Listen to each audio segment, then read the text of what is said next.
शिवजी के शरीर में भयंकर ताप उत्पन्न करने लगा। उनका पूरा शरीर अग्नि की तरह तपने लगा। उनका तेज चारों दिशाओं में फैल गया। देवताओं को भय हुआ कि कहीं शिवजी का यह ताप प्रलय महाविनाश न उत्पन्न कर दे।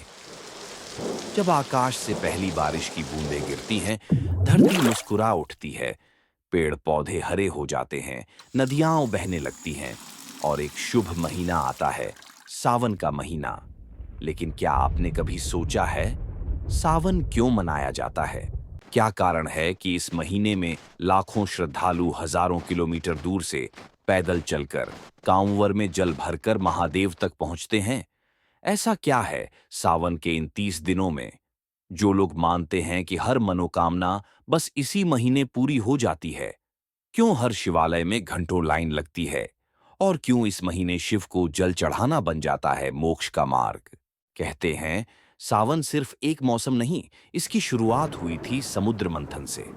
जब देवताओं और असुरों ने मिलकर मंथन किया अमृत पाने के लिए, पर अमृत से पहले निकला भीषण झर, हलाहल, ऐसा विष जिसे पीते ही पूरा ब्रह्मांड नष्ट हो सकता था।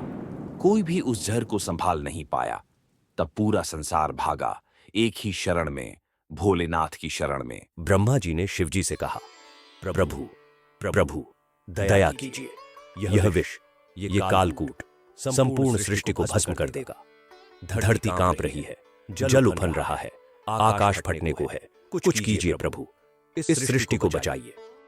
और शिव ने बिना एक पल की देर किए वो कालकूट विष अपने कंठ में उतार लिया।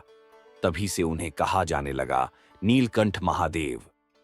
हलाहल विष का प्रभाव इतना तीव्र था कि उसे कंठ में रोकना ही शिवजी के शरीर में भयंकर ताप उत्पन्न करने लगा।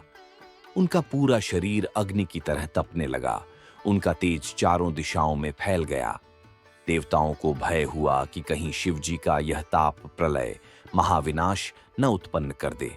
शिवजी के उत्तप्त शरीर को शीतलता देने के लिए देवताओं ने उनके ऊपर गंगा जल, कड़ाह जल और पुष्पों से अभिषेक किया। यही परंपरा आज भी चली आ रही है। सावन में शिवलिंग पर जल चढ़ाने का उद्देश्य शिव को ठंडक पहुंचाना है, जिससे उनके भीतर की विष की अग्नि शांत बनी रहे। तभी से उन्हें कहा जाने लगा नीलकंठ महादेव। और उसी क्षण से जुड़ गया सावन, त्याग, तपस्या और शिव के बलिदान से। इसीलिए जब बारिश होती है, जब नदियां बहती हैं, जब धरती हरी होती है, हम शिव को याद करते हैं, क्योंकि उन्होंने ही इस संसार को बचाया था। और तभी हम कहते हैं हर मनोकामना सावन में पूरी होती है, क्योंकि ये वही महीना है जब स्वयं शिव कृपा करते हैं।